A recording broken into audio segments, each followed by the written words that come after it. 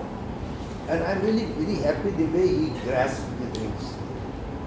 And the way he emerged in the Ministry of External Affairs and in the ministry wherever he worked, as well as in the missions and the embassies where he has gone, he really took the banner of Jamia, the banner of language, banner of discipline, and banner of honesty in his hand, and continued working sincerely and very silently.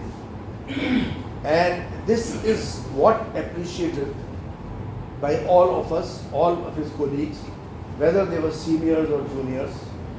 We had been together for many years in Saudi Arabia.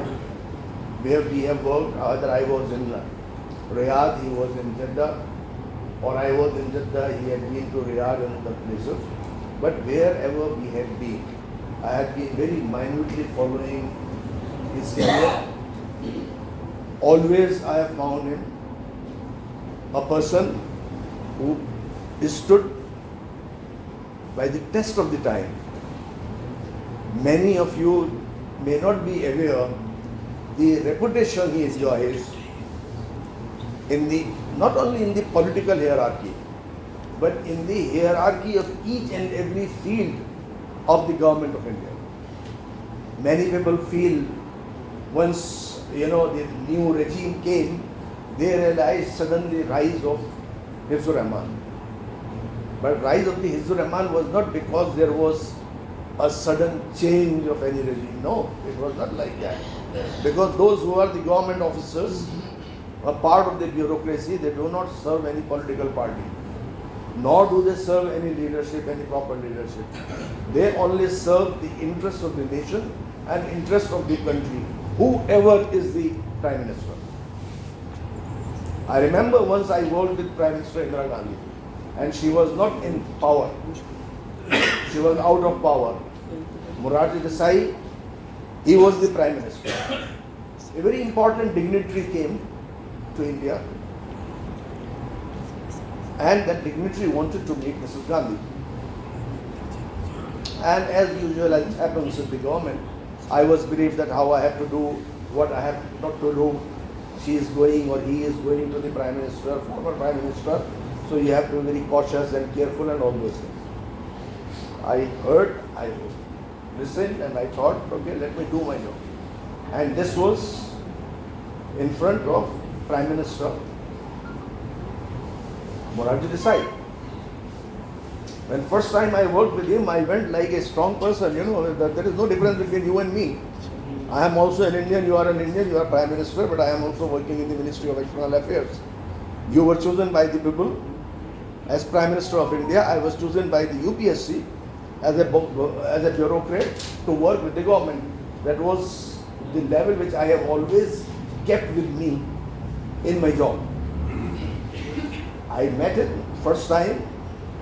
Not at all I was concerned that I am going to first time meet him. Normally if you go to the Prime Minister first time when you are very young, you may sometimes feel that, okay, how will I meet him, how will I talk to him, how will I behave with him, how he will behave with me. But as a young boy, I was full of confidence. But believe me, when I went to Mrs. Gandhi, my situation was completely different, although she was not the Prime Minister. What I mean to say is here, that when we work in the government, we do not work for a particular person, for a particular party. We work only for the interest of the nation. And that is what Hifzur Rahman has proved, that given a chance when he came into the limelight, everyone from A to Z, from top to bottom, from any ministry, any minister, any bureaucracy, any bureaucratic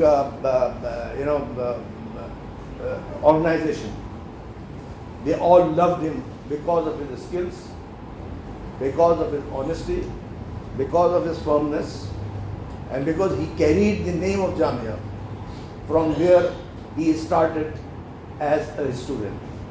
So we are really proud as a Jamia that he has really taken the banner of Jamia, and Jamia must be proud about what all he has delivered to the country, to the nation, for the interest. Not only that he is not an astute diplomat, he has worked in a number of fields, whether it was cultural. He was a person who started cultural programs wherever he went, whether it was in Saudi Arabia or whether it was in any other country, wherever he went, he started, he just spent his life for the Urdu literature, for mushairas, for programs, everything. He was deeply involved. Once he take a task in his hand, he ensured that he completes it with full dedication. And this is what is Dr. Hifzur Rahman, and that is why he has been given so much priority by the government of India that wherever our leadership went, whichever country they wanted to go, they ensured that Hifzur Rahman should come there to help them, to assist them, in order to ensure that the larger interests of the country are taken care of by people like him. You know, what is important for us as a Muslim, let me tell you very honestly, that we should not feel that, you know, we are a Muslim and because of this, you know, people will not be taking us seriously, and psychologically we feel inferior that, look, we don't know how they will behave with us. No. Wherever you go as a person, you have the right to prove your worth, and you will see to it that you will get it back, the reward that you deserve. یہ جو سوچ ہے ہماری کہ ہمارے لیے کچھ نہیں ہوگا, ہمارے ساتھ کچھ نہیں, یہ بڑا نیگیٹو اپروچ ہے. جہاں نیگیٹو اپروچ آتی ہے وہاں ہر قوم, کوئی بھی قوم ہو, کسی بھی نیگیٹو اپروچ کے لیے وہ قوم کے زوال شروع ہو جاتا ہے. اگر آپ کی نیگیٹو اپروچ نہیں ہے, آپ کی اثباتی اور مثبت اپروچ ہے, تو آپ یقین مانیے قوم آگے اٹھے گی. لیکن ہم یہ سوچ رہے ہیں کہ ہمارے لیے کچھ نہیں ہوگا, حالات خراب ہیں, گورنمنٹ خراب ہے, پبلک خراب ہے, یہ فلانا منسٹر یہ کر رہا ہے, زیادتی کر رہا ہے, کرنے دیجیے, آپ اپنا کام کیجیے. You see how the Jews have worked their way up. ان کا تو حال بہت برے تھے, اسپین میں یا اور کہیں بھی جہاں ہو گئے, ان کے حال بہت برے تھے. لیکن ان لوگوں نے اپنا وہ مثبت اپروچ نہیں چھوڑی جس میں ان کا یہ احساس تھا کہ ہم ایک قوم ہیں اور ہمیں پروف کرنا ہے. یہ سب ہوتا رہتا ہے, یہ سب ضمنی چیزیں ہیں, ایک وقت آئے گا کہ ہم آگے بڑھتے رہیں گے. لیکن کہیں بھی ہمارے اندر اگر یہ اپروچ آ گئی, کہیں بھی ہمارے اندر یہ سما گیا کہ صاحب ہمارے لیے کوئی راستہ نہیں ہے, ہمارے لیے جگہ نہیں ہے, ہمارے لیے نوکریاں نہیں ہیں, ہمارے لیے روزگار نہیں ہے. ارے نہیں ہے تو پیدا کرو, کوشش کرو. ایسا نہیں ہو سکتا کہ نہیں ملے گا. خدا نے آج تک اس قوم کی حالت نہیں بدلی, نہ ہو جس کو خیال خود اپنی حالت کے بدلنے کا. اگر ہم خود نہ سوچیں کہ ہم کس طرح بدلیں گے اپنے آپ کو, تو اور ہم اسی حالات میں رہیں گے اور اسی نیگیٹو اپروچ میں رہیں گے, تو یقین مانیے کہ اس سے زیادہ ترقی حاصل نہیں ہو سکتی, بجائے اس کہ ہم یہ سوچیں کہ ہمارے سامنے دشواریاں آئیں اور دشواریاں آئیں تاکہ ہم اس کو حل کریں, اور حل کرنے کے بعد ہم آگے بڑھیں گے. تو بہرحال یہ ایک احساس میرا تھا جو میں نے اندازہ لگایا یہاں جامعہ میں, اور خاص طور پر آج کل کے زمانے میں جو لوگ کہتے ہیں کہ یہاں کے حالات ٹھیک نہیں ہیں. حالات ٹھیک آپ کے کرنا آپ کے ہاتھ میں ہے, اور حالات جو سمجھداری سے ٹھیک ہوتے ہیں, عقل مندی سے ٹھیک ہوتے ہیں, جذبات سے ٹھیک نہیں ہوتے. کوئی بھی جذبات میں آ کے کوئی بھی قدم غلط اٹھانا جو ہے وہ ٹھیک نہیں ہوتا. صرف سمجھ, عقل, وزڈم, یہی تو چیزیں ہماری رہی ہیں. یورپ کو کس نے سکھائی ہے عقل, وزڈم؟ آپ ہی لوگوں نے تو سکھایا ہے نا. 800 سال, آسان 800 سے 1400 تک, جب تک جن کے نام پہ انڈیا عرب کلچر سینٹر کی بلڈنگ ہے جو ہم نے بنائی ہے, عمارت ابن خلدون, جب تک ابن خلدون رہے, سن 800 سے شروع ہوئے, ابن رشد اور جتنے بھی, ان لوگوں نے وہ تعلیم دی, ان لوگوں نے سکھایا ان ویسٹرن کنٹریز کو. ویسٹرن کنٹریز نے ان سے سبق حاصل کیا. انہوں نے الکیمیا ان سے لیا, میڈیکل ان سے, میڈیسن ان سے لی, جغرافی ان سے لی, ہسٹری ان سے لی, جوڈیشری ان سے لی, ساری چیزیں ان سے اگر ان کی کتابیں لکھی ہیں. مقدمۃ ابن خلدون اتنا جامع مقدمہ ہے کہ اگر آپ اس کو پڑھیں ایز اے اسٹوڈنٹ تو آپ کو یہ اندازہ ہوگا کہ کوئی ایسا سبجیکٹ نہیں ہے جو ابن خلدون نے چھوڑا ہو. لیکن ہمارے لوگوں کو پتہ بھی نہیں ہوگا یہاں کہ ابن خلدون کا کون تھا. یہ نام سنا ہے لیکن اس کا مقدمہ کیا تھا؟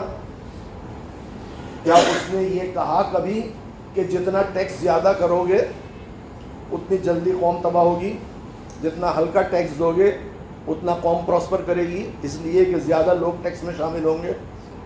کوٹس ہیں, کوٹس. اگر آپ جسٹس نہیں دو گے, انصاف نہیں دو گے, تو ملک تباہی کی طرف جائے گا, حکومت تباہی کی طرف جائے گی. اگر آپ انصاف دو گے تو حکومت مضبوط ہوگی اور چاروں طرف آپ کی واہ واہ. یہ سب چیزیں جو ہیں یہ مقدمہ ابن خلدون کا پارٹ ہے. لیکن افسوس کی بات یہ ہے کہ ہمارے یہاں لوگوں کو پڑھنے کا یہ شوق نہیں رہا. اگر آپ کو ریلی شوق ہو تو آپ دیکھیں گے کہ یہ سارے کے سارے وہ جواہر ہیں جو اگر آپ پڑھ کے اور اس کے اوپر عمل کرنے کی کوشش کریں تو میرا خیال نہیں ہے کہ کوئی بھی چیز جو ہے ستاروں سے آگے جہاں اور بھی ہے. بہرحال میں آگے نہیں زیادہ کہنا چاہتا, صرف یہ کہنا چاہتا ہوں کہ خدا برکت جو ہے ڈاکٹر عبدالرحمان کو اور ترقی دیں. یہ ہمارے ساتھ رہے ہیں, ہمارے ساتھ رہیں گے انشاءاللہ. اور حالانکہ یہ 2 سال میں میری پہلی ملاقات ہے ان سے, لیکن ان سے روز صبح ملاقات ہوتی ہے میری واٹس ایپ کے اوپر. ان سے سلام دعا ضرور ہو جاتی ہے. شخصی ملاقات نہیں ہے اس لیے کہ کبھی وہ بزی ہیں کبھی میں مصروف ہوں.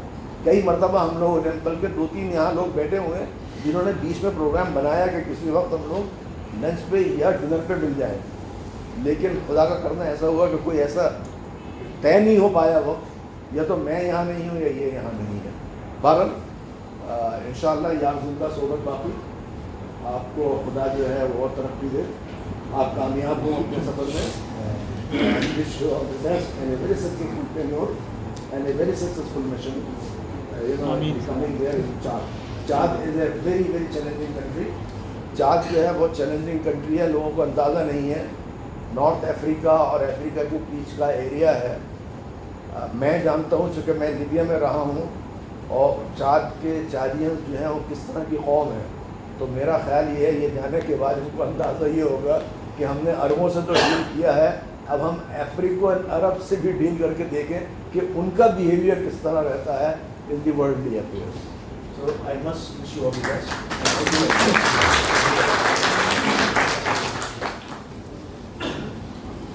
عزیز ساتھیوں اور جان گرامی, ابھی آپ سے مخاطب تھے ہمارے ڈاکٹر ذکر الرحمان صاحب, جن کی گفتگو آپ سن رہے تھے, بہت ہی فکر انگیز اور پیغام سے مثبت پیغام سے لبریز گفتگو. اور انشاءاللہ ہم سب لوگ اس کو یاد رکھیں گے اور اپنی زندگی میں اس کو برتنے کی کوشش کریں گے. اس کے بعد ایک اور اہم شخصیت ہمارے درمیان موجود ہے, پروفیسر اسحاق صاحب ہمارے درمیان موجود ہیں. میں ان کا بھی خیر مقدم کرتا ہوں, اور میں ان سے گزارش کرتا ہوں جو faculty of humanities and languages Jamia Millia Islamia اس وقت دین ہیں اور تاریخ کے ایک طالب علم رہے ہیں اور بہت ہی زبردست ان کے کارنامے رہے ہیں. میں ان سے بھی گزارش کروں گا کہ آپ بھی کچھ اظہار خیال فرمائیں. پروفیسر اسحاق صاحب. السلام علیکم. بسم اللہ الرحمن الرحیم. سب سے پہلے تو میں معذرت خواہ ہوں تاخیر سے آنے کے لیے, اور میں پروفیسر سید عزیز الدین صاحب کا شاگرد رہا ہوں, اور ان کی باتیں میں سن رہا تھا. ڈاکٹر فیضان احمد اعظمی کے کام کے حوالے سے عہد وسطیٰ کا ہندوستان, تہذیبی و ثقافتی ورثہ, تاریخ کا میں طالب علم رہا ہوں, اور وہ ساری باتیں نہایت قیمتی ہیں جو انہوں نے بتائیں, ان جنرل بھی اور in particular with the reference of this book. تاریخ کی اہمیت سے ہم سب واقف ہیں. یہ جو کام ہوا ہے, اس کام کے لیے ایک تو میں انجمن طلبہ قدیم مدرسۃ الاصلاح کی اس یونٹ کو مبارکباد دیتا ہوں کہ انہوں نے اس موقع پر اس کتاب کے اجرا کا اہتمام کیا, اور ساتھ ہی ساتھ ڈاکٹر حفظ الرحمان صاحب کو مبارکباد دیتا ہوں کہ انہیں ایک بڑا چیلنجنگ کام اور انہیں ذمہ داری ملی ہے. جیسا کہ ابھی ذکر الرحمان صاحب فرما رہے تھے, یہ جو چیلنج ہے انسان کی زندگی میں, اس سے انسان بہت کچھ سیکھتا ہے. ابھی آپ ذکر الرحمان صاحب کی بات سن رہے تھے, اور جو سب سے قیمتی چیز ہے وہ ہے انسان اپنے آپ کو خود پہچانے. اے انسان تو خود اپنے آپ کو پہچان. یہ ایک ایسی بات ہے, ایک ایسی چیز ہے کہ جس میں کسی طرح کا کوئی اختلاف نہیں, اور اس پر ہمیشہ سے یونانی فلسفے میں بھی, اسلام میں بھی, اور یہاں تک کہ ابھی یہ اکتوبر 2014 میں جو پہلا ایپیسوڈ من کی بات میں بھی پرائم منسٹر نے جو وویکانند کے حوالے سے یہ بات کہی ہے, اس میں بھی یہی بات کہی ہے. کوئی ایسی چیز نہیں جو اختلافی ہو.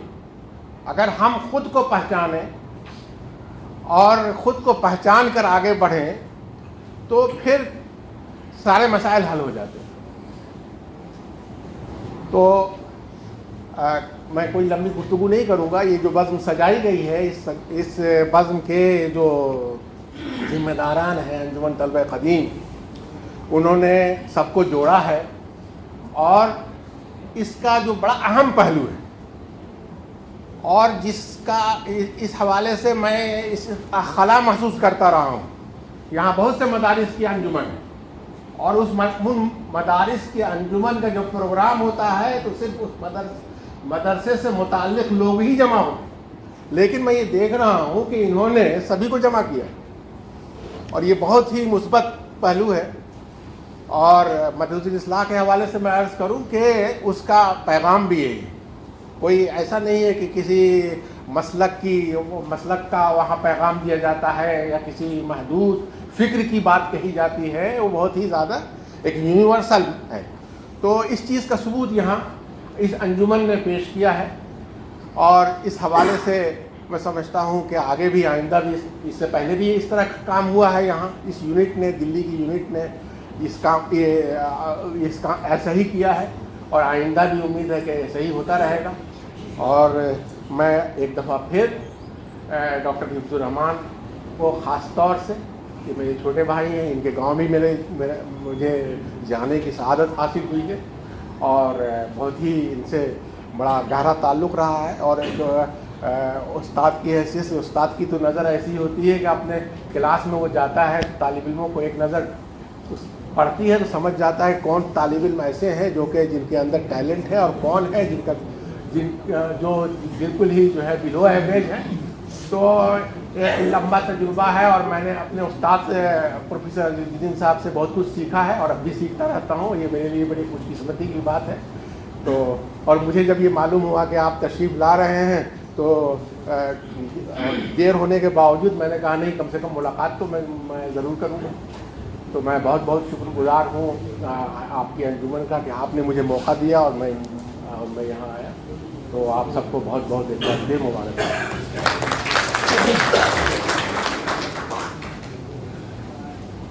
عزیزان گرامی, پروفیسر اسحاق صاحب کی ان کی گفتگو جب چل رہی تھی تو مجھے جو مدرسۃ الاصلاح کا ترانہ ہے اس کا ایک شعر یاد آیا کہ اس کے پھولوں میں بو ہے مساوات کی, اس میں آزادیاں ہیں خیالات کی.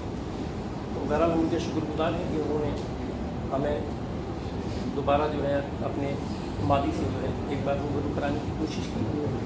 اور ان کی گفتگو کے بعد میں چاہوں گا کہ ہمارے درمیان ڈاکٹر حبیب اللہ خان صاحب موجود ہیں. میں چاہوں گا کہ یہ جامعہ اسلامیہ میں عربک ڈپارٹمنٹ میں پروفیسر ہیں, اور ایک زمانے سے ہم لوگوں کے ساتھ رہے ہیں, اور قریب سے جو ہے ڈاکٹر حفظ الرحمان صاحب کی جو خدمات رہی ہیں اس سے بھی جڑے رہے ہیں, اور دیگر اس سے معاملات سے بھی جڑے رہے ہیں. میں اسے گزارش کروں گا کہ آپ بھی اپنے اظہار خیال فرمائیں اور اپنی کچھ قیمتی ہے اس سے نوازیں. بسم اللہ الرحمن الرحیم. اس جلسے کے صدر پروفیسر عزیز الدین صاحب, ہز ایکسلنسی ذکر الرحمان صاحب, ہز ایکسلنسی حفظ الرحمان صاحب, ہمارے عزیز ساتھی شمس و قمر صاحب, اور اس محفل میں تمام لوگ شمس ہیں اور قمر ہیں. میں یہ انہیں کو نہیں, میں ان کو کہہ کر کے سب کو ایڈریس کر رہا ہوں. عزیز دوست فیضان صاحب, دین صاحب کو کیسے میں بھول سکتا ہوں, کل نوٹس مل جائے گی. ہمارے دین صاحب, السلام علیکم ورحمۃ اللہ وبرکاتہ. ابھی تک آپ لوگ بہت علمی گفتگو سن رہے تھے, اب میں تھوڑا سا فلمی گفتگو آپ لوگوں سے